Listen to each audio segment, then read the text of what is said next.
We're going to sketch a few ellipses here, and these three are in some way or other related to each other, or they have something in common. We're going to start with part A. Now remember, for an ellipse that's centered on the origin, my equation will be x squared on a squared plus y squared over b squared equals 1. And you can see this very much takes that form. Now, my a refers to my x-intercepts, or if you will, the width of the ellipse. So here, where I have a squared and a squared equals 9, then in my first example, because a equals plus or minus 3, that means my x-intercepts are going to be at plus and minus 3. In the same way, my b for this example is 1, which means my y-intercepts are going to be plus or minus 1. Which means for my first example, I'm going to have an ellipse that looks something like that. And of course, to finish the exercise off properly, I should be writing my intercepts, and it's always nice to write them in coordinate form.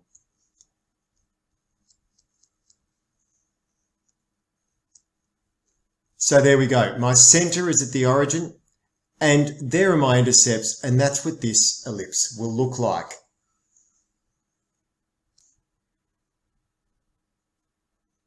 My second ellipse is very, very similar to this, except it has a translation.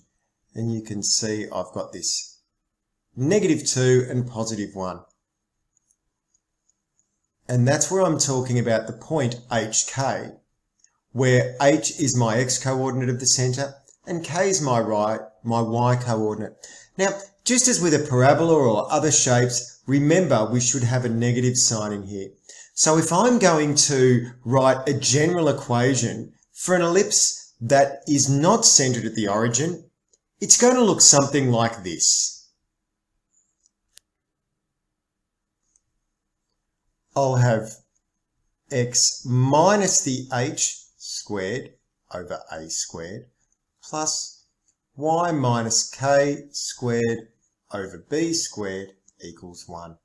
And here my h and k are the centers, and again my a talks about the distance from the center, let's call that C, to the extreme side of the ellipse, and my b talks about the distance from the center to the extreme top and bottom of the ellipse.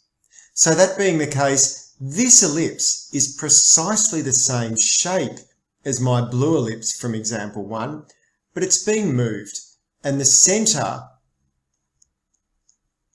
of ellipse B will be at 2 and -1 as I read them from observation. I know my width is going to be 3 from the center, and I know my height from the center is going to be 1. So I can redraw this ellipse in a different spot and have it representing part B. And I'll do that in green, remembering my center is at 2 and 1, which is around here. So my ellipse is going to look something like this. And again, I'll label my points so that I can see everything I need to. Here my center is at 2 and -1, which means that when I go out a distance of 3, I'm going to end up at 5 and -1.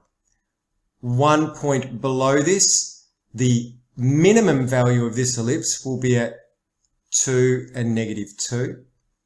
On my left-hand side, I will end up being at -1 and -1 because I take 3 from the 2. And up here, from 2, -1, I add 1 to the y coordinate, and I'll be at 2, 0. I can also find my y-intercept by allowing x to equal 0, but I'm not going to do that on this video.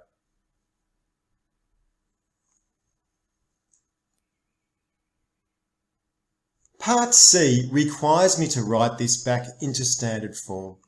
Remember, my standard form is x squared on a squared plus y squared over b squared equals 1.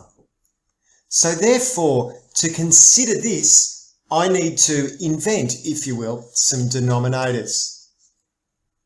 This x squared is the same as x squared over 1 squared. And this y squared is the same as y squared over 1/9. And I'm going to need to turn that into a square, and that equals 1. So x squared over 1 plus y squared, what do I have to square to get to 1/9? It's 1/3 squared equals 1. And now that I have these denominators, I know from the centre what my width is, and I know from the centre what my height is. So this ellipse is going to have a width of 1 and a height of 1/3, which means when I draw it, it's going to look something like that. And again, I want to label all my points, and always nice to do it with coordinates.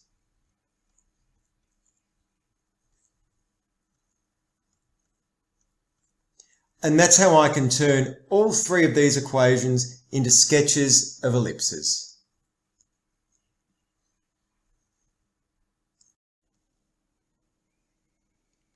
If you found this video helpful, please subscribe or like. Thanks.